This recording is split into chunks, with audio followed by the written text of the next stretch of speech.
Hello everyone, welcome back to Politics Relax podcast. We're back after about 2 weeks. Sorry, I had exams. I think people were busy and things like that, so we couldn't get a recording together. But we're back and we should be getting regular episodes. And coming up soon, we got the Michael Crick interview, and we've got another interview planned, which I'll announce in the future. And today we're going to be talking about a lot of COVID stuff because obviously there is a threat now to lockdown being lifted fully. A so-called Freedom Day might be delayed. We'll also be talking about Matt Hancock and Dominic Cummings, who both testified to a select committee about lessons learned. Let's start with probably the biggest issue, which is the Delta variant delaying, which could possibly be delaying lockdown. We'll find out, I think, on Sunday. No, I think it's Monday. Might be Sunday night. So probably when you're watching this, it will have been announced what the actual plan is. But, I mean, is it time to keep unlocking, or do we have to delay it for an extra 2 weeks? Well, my view is clear that any delay of the reopening at this point would be a betrayal of businesses who have been suffering over the last few months during the height of the pandemic. And frankly, it would be a betrayal of the people of this country who have been working so hard to get their vaccines, to obey lockdown rules. And if you look at the 4 tests that we have to go through before taking another step out of lockdown, number one, the vaccine deployment program continues successfully. That is definitely happening. We've now had over 70 million COVID vaccine doses given. That is now 2/3 of the population have received their first dose, and nearly half have received their second dose. That definitely, in my mind, covers all the vulnerable categories for sure. And I think that's then reflected if you look at the second test, which is evidence shows vaccines are sufficiently effective in reducing hospitalizations and deaths in those vaccinated. Firstly, we know that the vaccine is also effective. Well, we don't know, but the early scientific evidence suggests that the vaccines are effective against the Delta variant.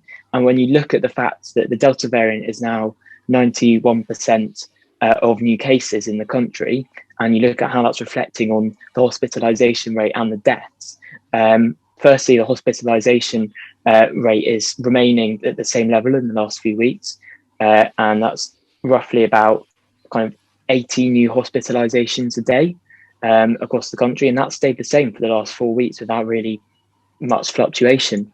In terms of the deaths for the last 6 weeks, I think it's now been under 10 deaths as a 7-day average, and we've seen it fluctuate generally somewhere between 6 and 9 over the last 6 weeks as a 7-day average. And I think, quite frankly, although the cases may be going up, and they're not particularly going up significantly in plenty of areas of the country, the most important thing is deaths and hospitalization.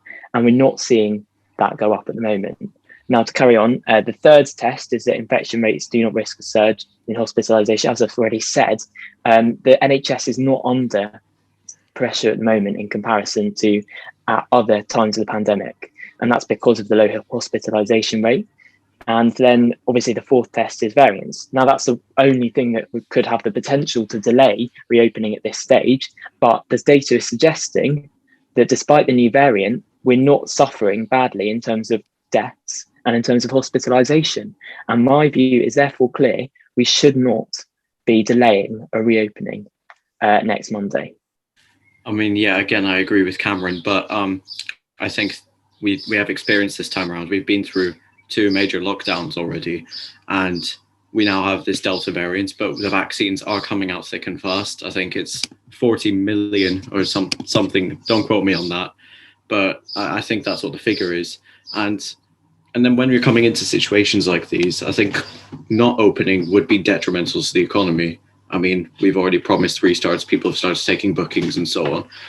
And I trust the government for once. I trust them that they're going to make the right decision, because they already have experience. And I know you might laugh at this, Felix, because I've been very critical of the current government many times over, but we have the experience now to make a right choice. There's been all the publicity about it, so I think they're going to make a good decision surrounding it, whether it be closed for another 2 weeks or so on. Like, I'm waiting for a PCR test because I'm currently in a risk area and I have symptoms. And I think that it is transmittable. I think it's 64% more transmittable, but we're also becoming more immune to these. And with like situations like this, it's either you look back at it like, oh, how could you have not known that this is the next plague, or oh, how could you have not known that this was a complete placebo? So yeah, I mean, by the way, thank you for those lovely bird noise in the background as well as the point. Yeah, I was isolating, was it 2 weeks ago now? So like it's obvious that there are cases, and the Delta variant is more transmissible, and that's especially happening with young people.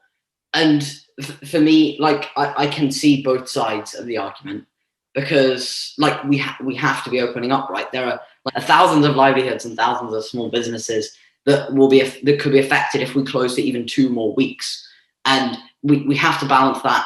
But we also have to be looking at these areas like Bolton, like Manchester, where these like flare-ups are happening, and we have to be looking, how many cases are there in Bolton, in Manchester? How many of those cases are turning into like people going into hospital, going into ICU wards, and then eventually, sadly, dying? Because there are still people dying. But this is what the government have to be looking at, and they have to balance that with what's happening with the economy, for me. And I don't have those local numbers in front of me, so I don't think I'm in a position to say yes, we should be unlocking, or no, we shouldn't be. And I think another worry that the government are worried about is the amount of vaccine, because right now the vaccine rollout is going very steadily. But once we start to get into these 20 to 25-year-olds and even younger than that, the worry is we might start to run out of vaccines for a bit, and we'll have to wait till more come in. I think they're the two main things to balance, because the current variant is spreading amongst young people very much. So we have to be looking at all these things, and then the government have to make a decision based on both the economy, the vaccines, and the like how many deaths and cases there are. Tommy. well, I'd have to say I somewhat disagree. I think we saw with the G7, there was the Pfizer boss there. He said that he was committed to making sure that everyone kept hard working. He thanks everyone who was working so hard on getting this vaccine out, and he promised that he would keep it going and that he would end the virus along with the other companies. And I think locally, I think the councils are handling it very well. I mean, my council, where I go to school, we've all been given PCR kits. We've all been given instructions. We've all been registered to the NHS app and told to isolate if we need to. It's all pretty well organised this time, and I think we're, like I did say, we're much more prepared coming into this. My point on vaccine wasn't so much that it's going badly, because it's not at all. We're doing an amazing job, and everybody who's putting these vaccines on, everybody who's going to get their vaccine, are doing a great job, and I'm not denying that. But like as we've seen it slightly in Scotland now, where especially the Pfizer vaccine is starting to run out, and as we get younger, obviously the AstraZeneca vaccine cannot be used on like young people because of the risk to blood clots. So just the worry is, will these Pfizer vaccines maybe run out as they is starting to slow down in Scotland? Like I'm not sure, and currently it's going very well, and we just have to hope that it continues. Next, we have to talk about, obviously this week, Matt Hancock testified to the Joint Committee on Health and Technology. That's it. About lessons learned during the pandemic. And 2 weeks before that, we saw Dominic Cummings' damning testimony, to the same people. And I mean, for me personally, actually, it was the Matt Hancock one that really made it worse. I think he might go on to regret some of the things he said, especially with the PPE stuff. That was what really frustrated me. If I was somebody who I was in a family of a doctor who died because of the lack of PPE, which there were, because double the amount of doctors died to normal people who aren't doctors because of COVID.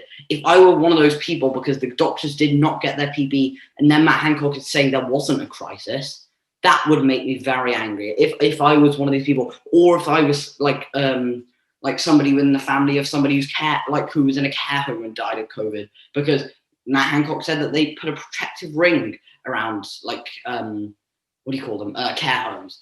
And if I were those two groups of people, I'd be extremely frustrated after what we saw from Matt Hancock, because there was a PPE shortage. Whatever Matt Hancock wants to try and change history, and he can do that. But unfortunately, I mean, there was a PPE crisis, and if there wasn't a PPE crisis, then we have to be asking some serious questions about the way that PPE was procured. If there wasn't this big crisis, which there definitely was, if there wasn't, there has to be some serious questions asked about the PPE contracts. And even if there isn't, there has to be serious questions asked about the PPE contracts. Cameron.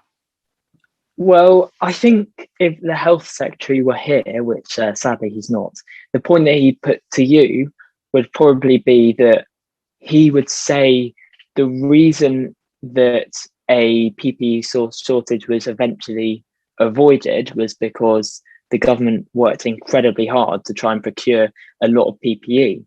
My personal view is that there was a PPE shortage at the start of the pandemic, and that the government then did everything they could in a very short amount of time to procure as much PPE as possible. Now, we'll see and hear the truth when this report comes out from the joint select committees and also from the inquiry in a year. And then we'll be able to learn the truth about that for sure. But that's the instinct that I would have.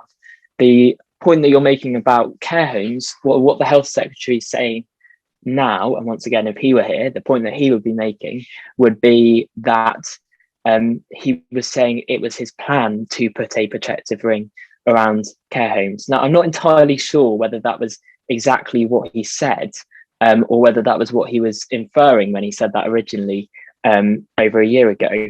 It's clear that there was a big problem with social care in this country, and not just in England, but in fact, there was a bigger problem in Scotland. There was a problem in Wales as well. And that's because the thing with care homes is that they're such complex sites. Firstly, most of them privately owned, obviously, and you've got to think lots of filled with vulnerable people, and then you've got to try and prioritize either the NHS or the care homes when it comes to PPE, when it comes to other things like I don't know, tests. So of course, I think that was a real challenge at the time. And I think it's quite easy for us to sit here now and say, well, I mean, you didn't do enough to protect care homes. But the fact was, if you remember, we were just trying to hit 100,000 tests a day back in April or May last year. Now, pretty much every one of us is able to get a COVID test with relative ease every couple of days, pretty much, especially us at school. We get a couple of boxes every couple of weeks. So there has been a big change in situation over time that I think has developed with the pandemic. But the ultimate reckoning will come when we see the report from this joint select committee, and then, of course, as well, the inquiry. And I think then we'll be able to judge really easy, because they have all the evidence, lots of evidence that we don't have access to make a judgment on whether the health secretary has acted in good faith or not. I mean, the fact is that here, I'm just going to get up a quick clip from actually our interview with Manjit Gill, where she talks about the PPE shortage. So even the Tories themselves are admitting. Charity last year, we have a group of women that were sewing for us. We set this up before COVID, but just as we went into lockdown, we started working with them, and they started sewing reusable masks. They sewed such fantastic reusable masks, but at the time when PPE was right at the bottom and we didn't have enough, we started giving these masks to some doctors. And we were lucky enough to give some to a few hospitals in Luton and I think it was Northampton. So let's be clear here. There were people on the front line of the pandemic who were using reusable masks on the front line of the pandemic, using reusable masks. In fact, there were people wearing bin liners. I don't know if you saw this, but there were nurses wearing bin liners. If Matt Hancock were here, I'd ask him, why the hell were there people on the front line out, like some people who worked the hardest during this pandemic, and they were wearing bin liners? When treating people with COVID-19, they were wearing bin liners. when treating people with COVID-19, they were using reusable masks instead of ones that could actually stop COVID. The death rate of like hospital work, the people who worked in hospitals and medical professionals was double that of people who didn't. So Matt Hancock has a lot of things to answer for. I mean, the government, again, we saw that another government minister broke the law with PPE contracts. During this inquiry, Matt Hancock will have a lot to answer for. And already he has a lot to answer for. And I don't feel he did a particularly good job last week. And because it's very obvious when you see him, he knows exactly what he's going to say. Dominic Cummings didn't sound like a politician when he was speaking. He sounded like a normal person who was trying to tell the truth. I mean, of course, that's a judgment. And I'm not trying to say that Dominic Cummings was or wasn't telling the truth, because, I mean, there were probably bits that he weren't and bits that he weren't. But with Matt Hancock, it's very obvious that he's been trained. If Matt Hancock spent as much time learning how to lie as he did on actually working, like in learning about the healthcare system and like putting a ring around social care and actually admitting to his failures, then we'd have seen a lot better things. And the first thing that I want to see on the front of this report that comes out about lessons learned is this government are completely incompetent, because we have learned this throughout the pandemic. The government are completely incompetent. They cannot do their job. It's very simple for me. And I've talked about this the whole time throughout the pandemic. The government are simply not fit to do their job. Well, I'd like to make an observation here, which is that in my view, the competence of the government has improved massively in the 6 months since Dominic Cummings left his position. And perhaps that speaks to something of his credibility. It's about learning on the job. Boris Johnson shouldn't have been learning on the job. He's a journalist. He's not a politician. He's a journalist. All of these people, Matt Hancock was learning on the, I mean, of course, he was dealing with an unprecedented pandemic. But even still, this government were learning how to be the government on the job. And you can't be learning on the job when you're dealing with millions of people's livelihoods and lives.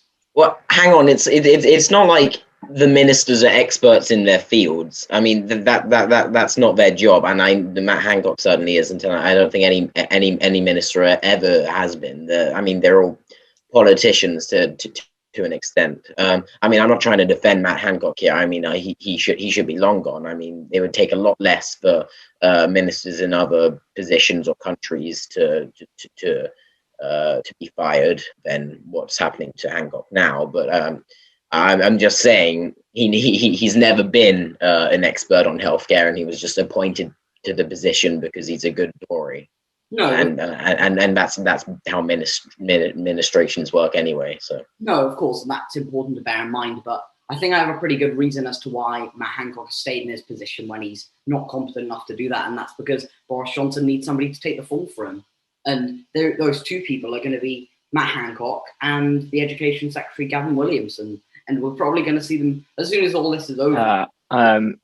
Can I point out here that Gavin Williamson is absolutely going to refuse to be moved because he has so much dirt on everyone, and he'll set his tarantula on the Prime Minister if the PM moves him. So Gavin Williamson isn't going anywhere. Trust me, he will never move. He will never move. Yeah, he'll still probably take the fall during the inquiry. And let's be honest, you can take anybody from this government. They're probably not competent, but the two least competent are probably Matt Hancock and Gavin Williamson. They do not know how to do their jobs. Even as politicians. And I saw a very interesting interview with Rory Stewart in which, because he worked with I think the floods minister and a few other positions working with crises, and he knows how to do crisis management.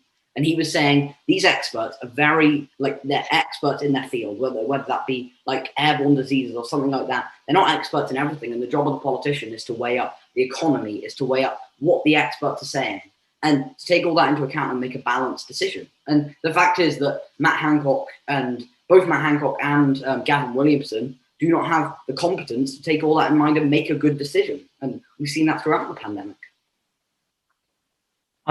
I don't agree with that, to be honest. And the reason is this: Matt Hancock, as a politician, has done a competent job up until the COVID pandemic.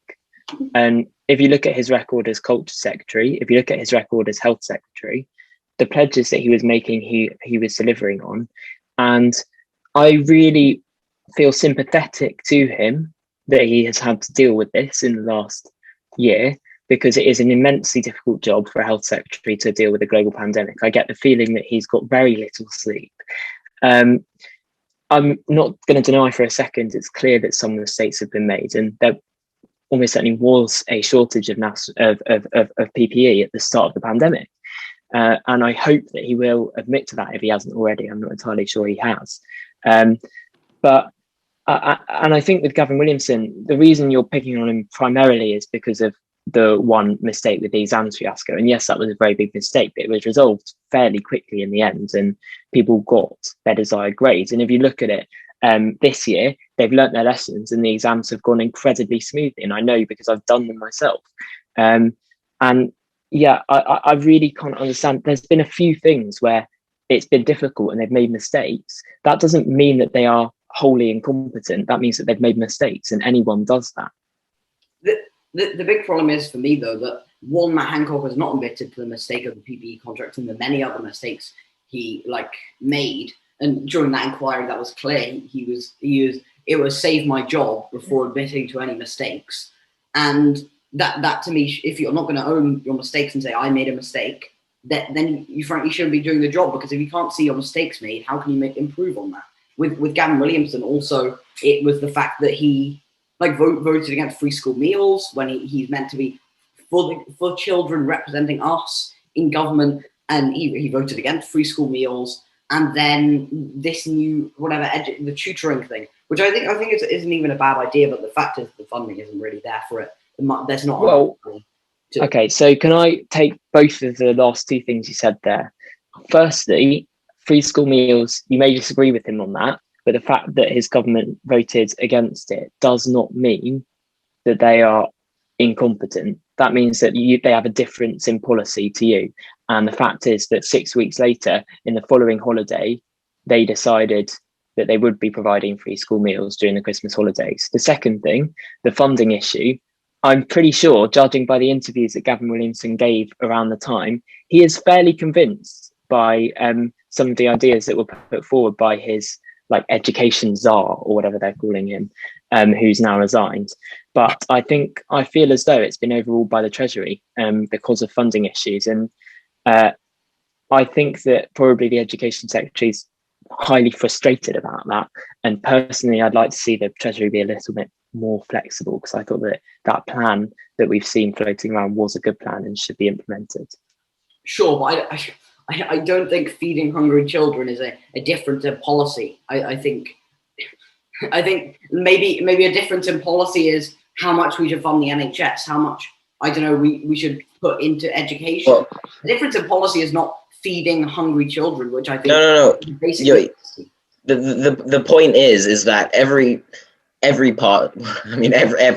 logical party wants to feed hungry children, but they all have different ways of going about. I mean, if there's a party that doesn't want to feed hungry children, let me know. But every party has a different way of going about it, and theoretically, they all want to solve world hunger. But for one reason or another, the Conservative Party doesn't think that particular vote was the way to do it. Or it didn't at the time. It later decided that it was the right way to do it. At the time, it didn't think that was the way to do it. And the reason was because they were already providing over £100 million to local councils in order to provide a similar function, as a more targeted approach, as we discussed in that episode a while back. Now, that wasn't as successful as the government had hoped, so they decided to take a different approach next time with the free school meals, and I think that was the right choice. Sorry. So let's just get this clear. We're talking about how incompetent the government ministers are. We then find out that they have a difference in policy to me, who, by the way, is a 15-year-old, and they are meant to be so-called politicians who have all the expert advice they need. And I got this one right, they got this one wrong, and then had to make a U-turn. And we're talking about government competence. I think that's absolutely ridiculous. I mean, well, I think the problem was that they overcomplicated something that didn't need to be overcomplicated. Yeah. And I think that's an honest mistake. And yes, it was detrimental at the time, but they thought that they were doing the right thing, and that turned out not to work. and then they changed their mind and they did the right thing next time.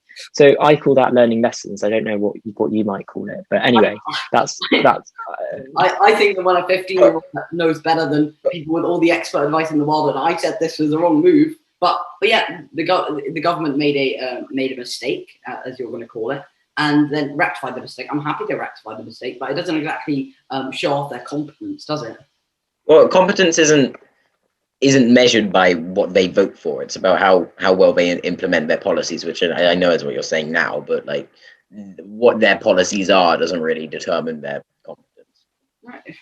I disagree. I think the fact that they voted down free school meals, like the proposal, and then went back and actually said, no, actually, we're going to bring that in, shows a lack of competence, because it shows they had the idea placed in front of them, and for whatever reason, they decided that was a bad idea and then changed their mind. To me, that shows a lack of competence. I think it's demonstrative of total competence. Actually, I think it's quite the opposite.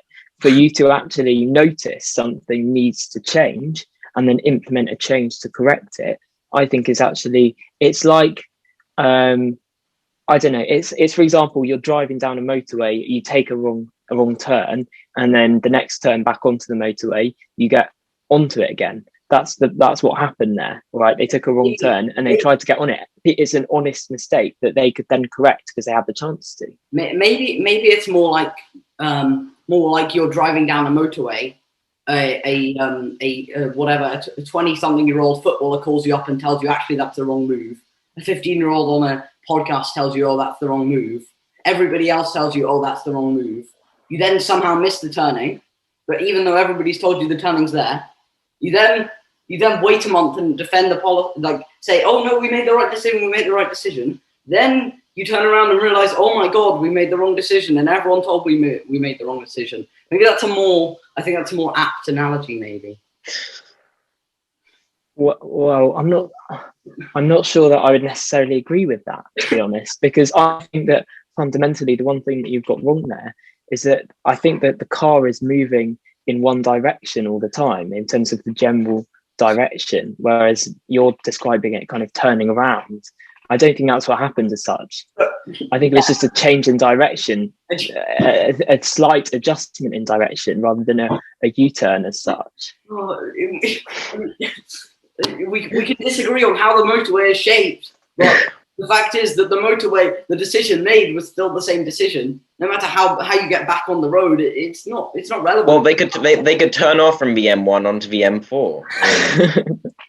Might add, this is uncanny to like all the government's plans. Like, there's the traffic light system and a 3-step plan. Now it's the motorways.